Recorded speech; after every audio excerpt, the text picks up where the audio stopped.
اب دوبارہ پھر خطابت کے اسی شیش محل میں داخل ہوتے ہیں جسے تھوڑی دیر قبل نکل کر آئے تھے، اور خطابت کے لیے مدعو کرا ایک ایسے خطیب کو کہ جنہوں نے خطابت کی 9 پلک سوال میں غیرت ریزی کی، جو لفظوں کی سیاق و سباق سے کھلنے کا ہنر جانتا ہے، زندگی کی طرف حقائق کو اپنے سوچے ہوئے فکر کا آئینہ دکھا کر ذہنوں کو جھنجھوڑ دیتا ہے، دلوں پر احساس کی دستک دے کر علم و بغاوت کی بغاوت کو بلند کر دیتا ہے، جنہوں نے بہت کم وقت میں ترقی کی وہ منازل طے کی ہے جہاں تک رسائی کے لیے مدت درکار ہو، اور اپنے دم قدم سے علاقے میں ہی نہیں بلکہ بیرون ممالک میں بھی اپنے شناخت بنائی ہے، جو خانوادہ علم و فضل و کمال سے تعلق رکھتے ہیں، جن کی زندگی کا ہر آن اور ہر لمحہ قوم ملت کی فلاح و بہبود کی نصب ہوتا ہے۔ اللہ تعالیٰ نے نظم و انسرام کی خداداد صلاحیتوں سے نوازا ہے، جو موجودہ وقت میں ام المدارس مدارس العلوم سہارنپور کے ایک کامیاب منتظم و مقتدا ہے، جس سے میری مراد ہم سب کے مخدوم و محترم عالی جناب حضرت مولانا محمد سید صالح صاحب دامت برکات کا عالیہ ہے۔ میں بڑے ادب و احترام کے ساتھ درخواست کر رہا ہوں کہ حضرت والا تشریف لائے اور اپنے کلید خطاب سے سبھی کو مستفیض و مستنیر فرمائیں۔ اے جان وفا جلوہ دکھانے کے لیے آ، اس کاسہ گلشن کو جگانے کے لیے آ، بےتاب نگاہوں کا بھرت ٹوٹ نہ جائے اس سوئی حکمت کو جگانے کے لیے آ۔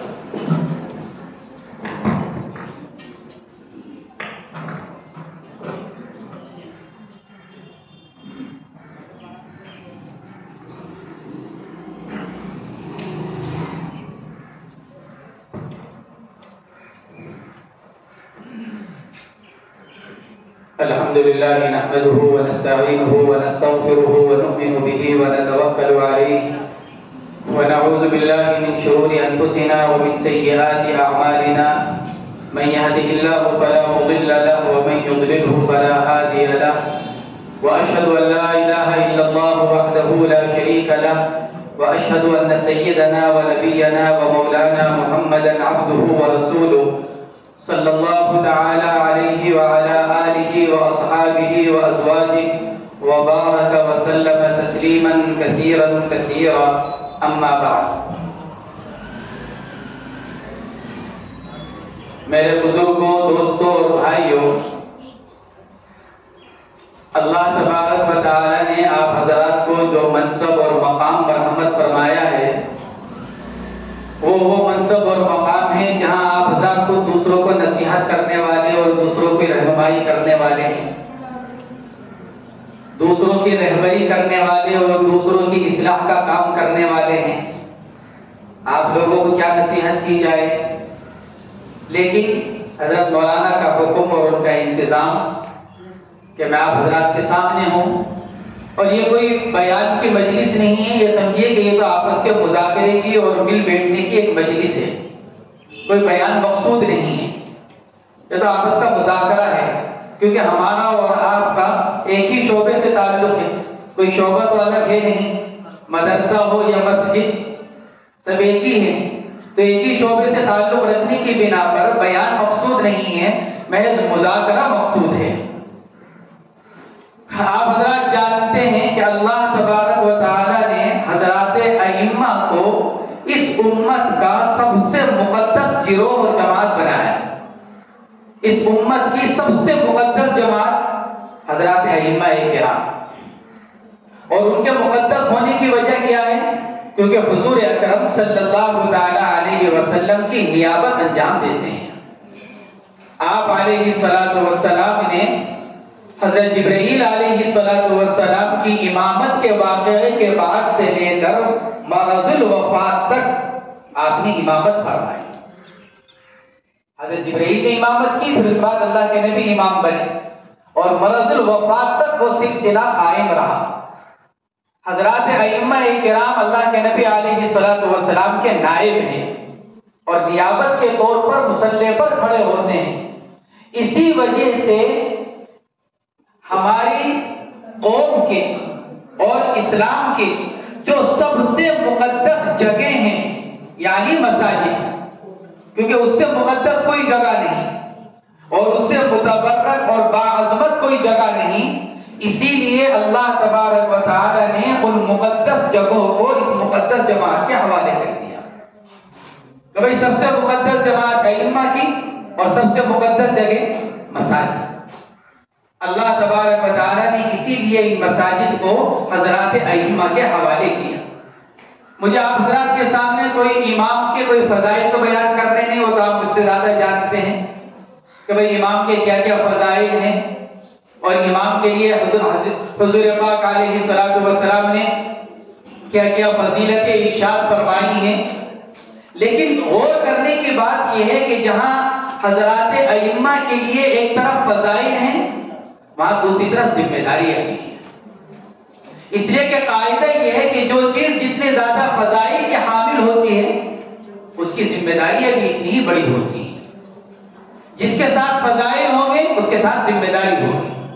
حضرات علماء کرام کے فضائل بیان کیے جاتے ہیں، علماء کرام کے اوپر ذمہ داری بھی اتنی ہی بڑی، اور پھر اللہ تبارک و تعالی جس کے اوپر جو ذمہ داری ڈالتا ہے، پھر کل قیامت کے دن اس سے اس کی ذمہ داری کے بارے میں سوال بھی ہوتا ہے۔ جو ذمہ دار وہ جواب دے، جو فضائل کا حامل وہ ذمہ دار۔ تو ایک طرف جہاں ہمارے فضائل ہیں، متعدد روایات ہیں، حدیث پاک کے اندر فرمایا گیا کل قیامت کے دن 3 طرح کے لوگ مشک کے ٹیلوں پر ہوں گے۔ ان میں سے ایک کس کو بیان کیا گیا؟ ایک وہ آدمی جو لوگوں کی امامت کرے اور لوگ اس سے خوش ہوں، تو وہ کل قیامت کے دن مشک کے ٹیلوں پر ہوگا۔ دوسرا مسجد سے متعلق مؤذن، فرمایا گیا دوسرا وہ آدمی جو 5 وقت کی نماز کے لیے اذان دیتا ہو، اور تیسرا وہ آدمی جو اللہ کا حق بھی ادا کرتا ہو اور دنیاوی اعتبار سے جو اس کا مالک ہے، آقا ہے، اس کا حق بھی ادا کرتا ہو۔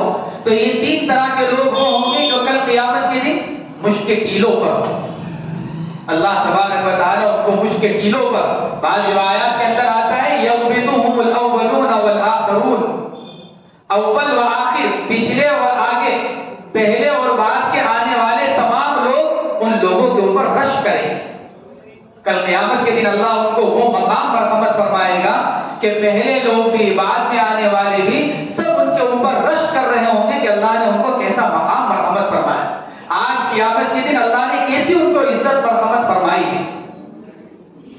یہ فضائل ہیں، اس کے علاوہ اور متعدد روایات ہیں حضرات ائمہ کے لیے، نماز پڑھانے والوں کے لیے۔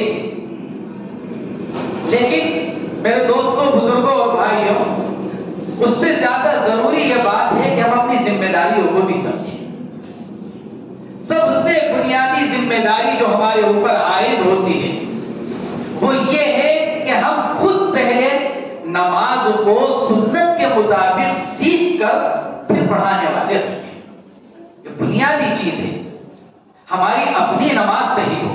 خدا نخواستہ میں یہ نہیں کہہ رہا ہوں کہ آپ کی نماز صحیح نہیں ہے، میں تو اپنی ذات کو مراد لے رہا ہوں کہ سب سے پہلی چیز یہ کہ میری اپنی نماز صحیح ہو، یعنی میری اپنی نماز سنت کے مطابق ہو۔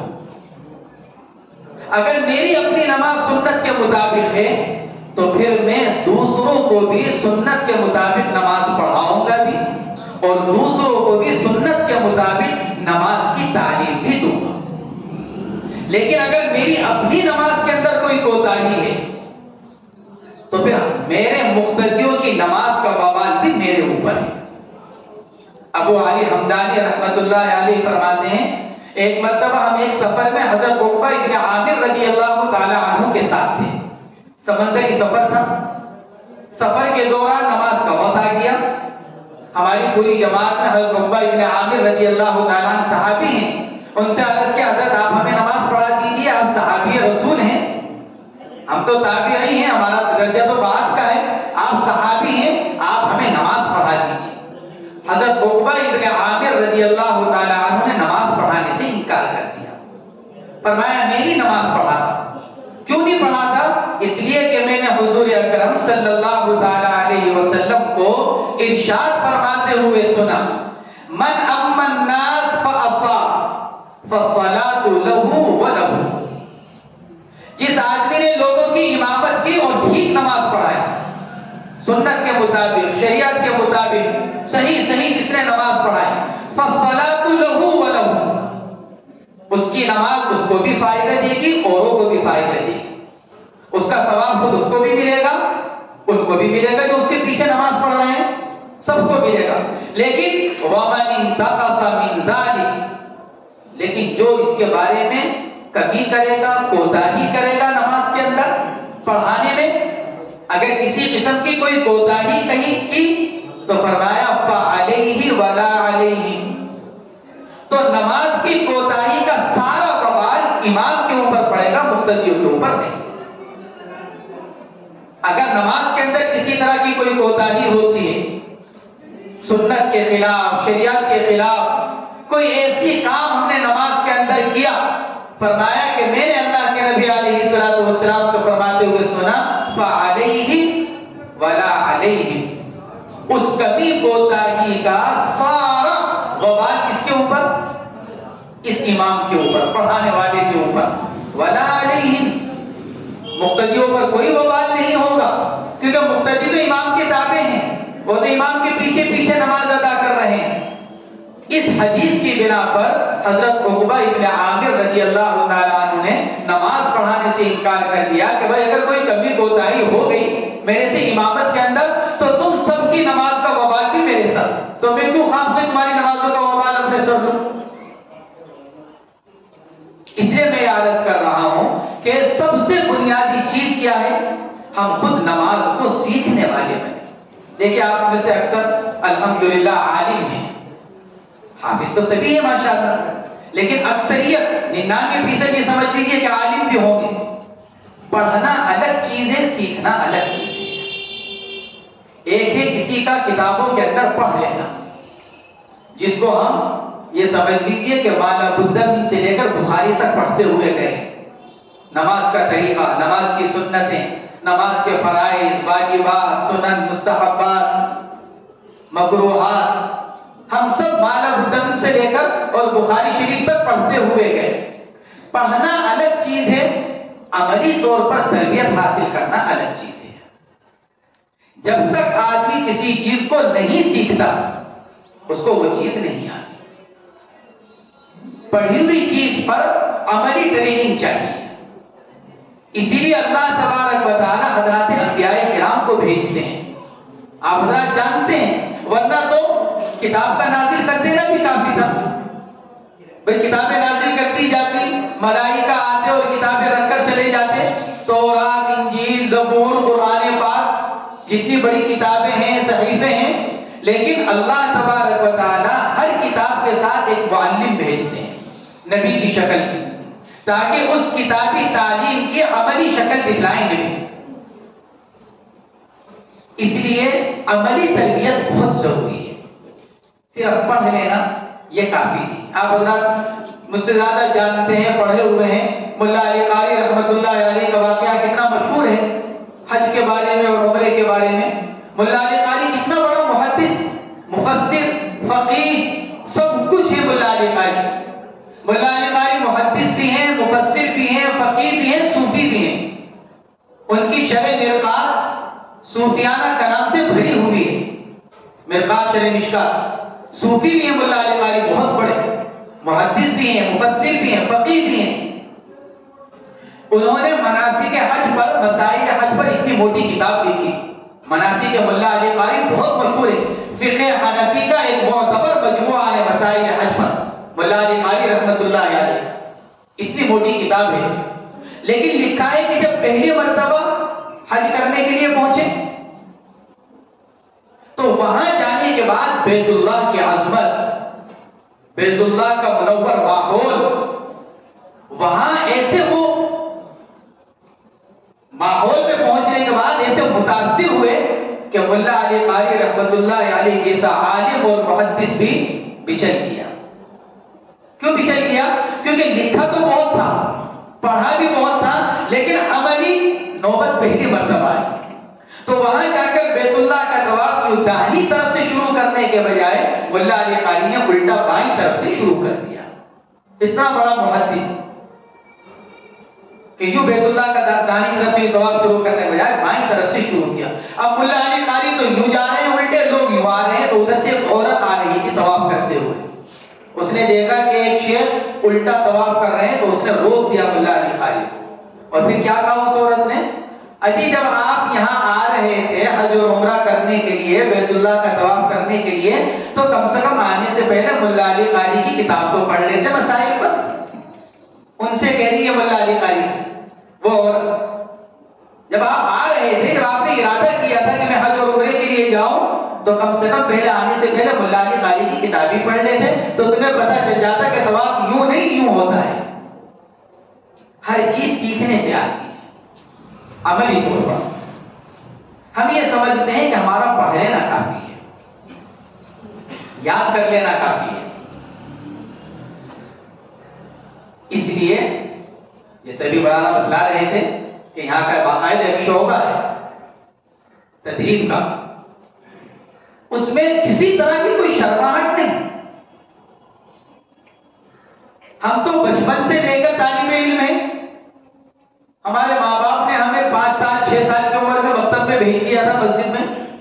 ہم تو اول سے آخر تک طالب علم ہی ہیں. ہمارے اکابر، ہمارے مشائخ موت تک اپنے آپ کو طالب علم سمجھتے رہے، موت تک. اس لیے علمی اعتبار سے وہ حضرات ہر وقت ترقی کرتے ہیں. ہمارا اپنا مسئلہ یہ ہے، میں اپنے آپ کو کہہ رہا ہوں، ہمارا اپنا مسئلہ یہ ہے کہ جس سال ہم دورہ پڑھتے ہیں، ہم اپنے ذہن میں اس بات کو بٹھا لیتے ہیں کہ میں مکمل عالم بن گیا، میں فارغ ہو گیا، میں فارغ ہو گیا، عالم بن گیا. عالم بن گیا ایک مطلب کیا سمجھتے ہیں؟ اب مجھے مزید کچھ سیکھنے کی ضرورت نہیں ہے، نہ مجھے کچھ پڑھنے کی ضرورت ہے، نہ مجھے کچھ سیکھنے کی ضرورت ہے. ہم اپنے آپ کو بالکل انتہا پر سمجھ لیتے ہیں، حالانکہ میرا اپنا حال یہ ہے کہ مجھے 2 لفظ نہیں آتے، لیکن میں یہ سمجھتا ہوں کہ میں عالم بن گیا، میں فارغ ہو گیا. اب میرے لیے پڑھنا پڑھانا میرے لیے ضروری نہیں رہا، کسی چیز کا سیکھنا میرے لیے ضروری نہیں رہا. اس لیے کیا مسئلہ ہوتا ہے کہ ناقص رہ جاتے ہیں. اس لیے کہ طالب علمی کا جو دور ہوتا ہے سب اس سے گزرے ہوئے ہیں اور ہر ایک اپنے حال سے واقف ہے.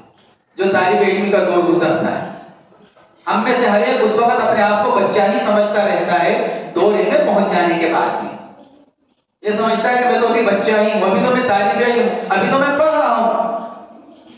اس لیے ناقص رہ جاتا ہے. اس لیے بنیادی چیز یہ ہے کہ ہم خود نمازوں کو سیکھیں، سنتوں کو معلوم کریں، سنتوں کو سیکھیں اور سنت کے مطابق اپنی نماز کو بنائیں اور اس کے لیے کسی کو اپنا مربی اور کسی کو اپنا استاد مقرر کریں. ہمارے اکابر مشائخ تو اپنے چھوٹوں کے پاس چلے جایا کرتے تھے، اپنے چھوٹوں سے لے لیا کرتے تھے.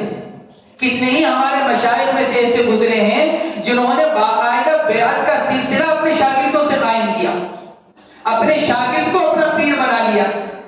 ہمارے کتنے اکابر ایسے گزرے ہیں. استاد نے اپنا پیر کس کو بنایا، شیخ کس کو بنا لیا؟ اپنے شاگرد کو بنا لیا.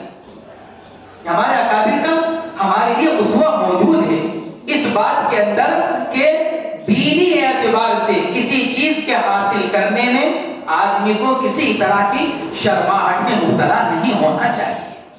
جو چیز نہ آتی ہو اس کے پوچھنے میں آدمی کیا نہ کرے. واقعہ مشہور ہے، حضرت امام ابو حنیفہ رحمۃ اللہ علیہ سے پوچھا گیا تھا کہ حضرت آپ کو اتنا علم کہاں سے حاصل ہو گیا؟ فرمایا جو جانتا تھا بتلانے میں نہیں ہچکچایا، ٹال بٹول نہیں کی. جو نہیں جانتا تھا اس کے پوچھنے میں نہیں شرمایا. جو اللہ نے دے رکھا تھا وہ دوسروں کو بتایا، جو نہیں جانتا تھا وہ دوسروں سے معلوم کرتا رہا. ہم تو انہی کے متبع ہیں، انہی حضرات کے نام لیوا ہیں. حضرت امام ابو حنیفہ رحمۃ اللہ علیہ ہم سب کے امام ہیں. اللہ تبارک و تعالیٰ نے ان کو جو مقام پر رحمت فرمایا وہ اس وجہ سے. اس لیے بنیادی بات یہ ہے کہ ہم اپنے ذہنوں سے اس بات کو نکال دیں کہ ہم مکمل ہو چکے ہیں، ہم کامل اور مکمل ہو چکے ہیں. ہمیں کسی چیز کے سیکھنے کی ضرورت نہیں، کہ نہیں ہمیں بہت کچھ سیکھنے کی ضرورت ہے. الامام الضامن جو فرمایا گیا حدیث پاک کے اندر کہ امام ذمہ دار ہے، ذمہ دار ہر اعتبار سے ہے. نماز کے اندر تو ذمہ دار ہے ہی، وہ نماز کا تو ذمہ دار ہے ہی، نماز کی صحت اور فساد کے اعتبار سے.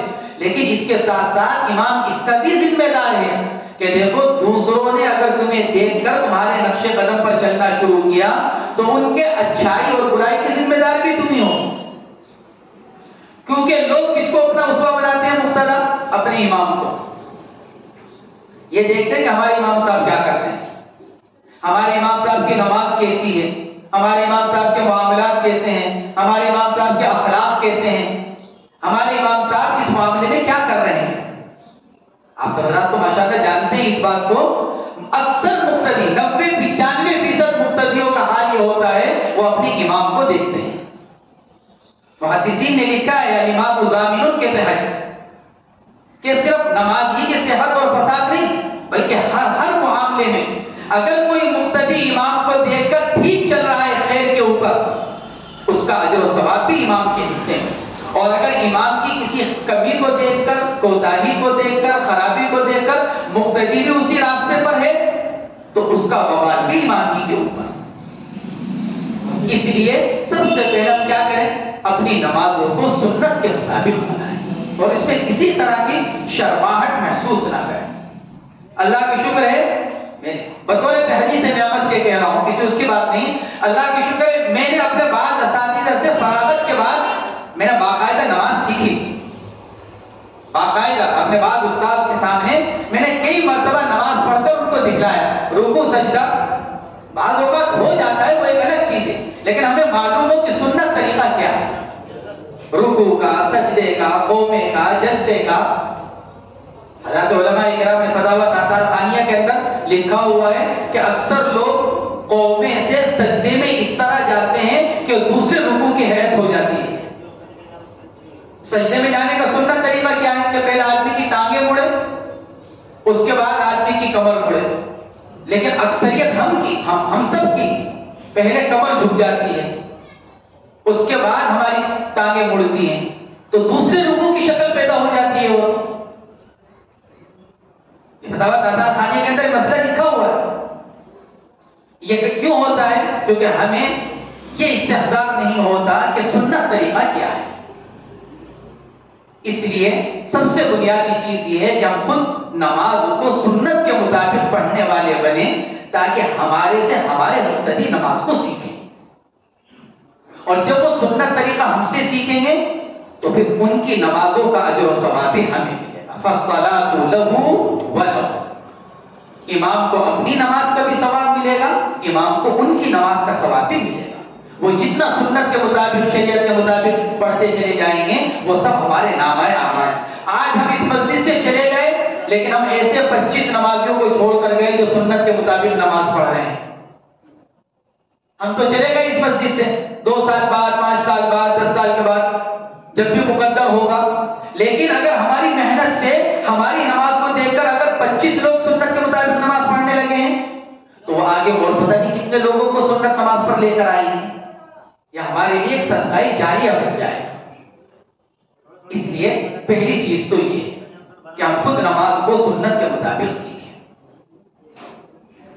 دوسری بات یہ ہے، مجھے مختصر سی بات عرض کرنی ہے، مولانا ماشاءاللہ یہاں موجود تھے، بات کر رہے تھے۔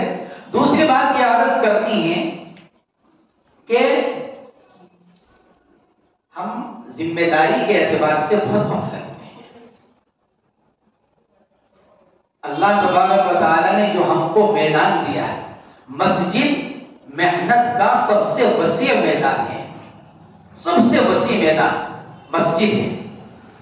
اللہ نے اپنے فضل و کرم سے ہمیں وہ میدان دے رکھا ہے، اگر ہم چاہیں تو اس مسجد سے بہت کچھ کر سکتے ہیں، اصلاح کا کام، تربیت کا کام۔ اللہ تبارک و تعالی نے دیکھو مدرسہ چلانے کے لیے بہت کچھ کرنا پڑتا ہے، مدرسے میں تعلیم دینے کے لیے پہلے عمارت بنانی پڑتی ہے، اساتذہ کو تلاش کرنا پڑتا ہے، پھر طلباء کو لانا پڑتا ہے، لیکن اللہ تبارک و تعالی نے مسجد کو ایک منظم ادارے کی شکل پہلے سے دے رکھی ہے۔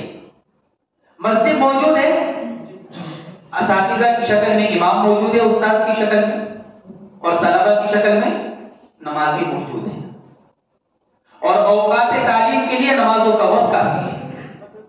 پورا ایک منظم ادارہ ہے مسجد،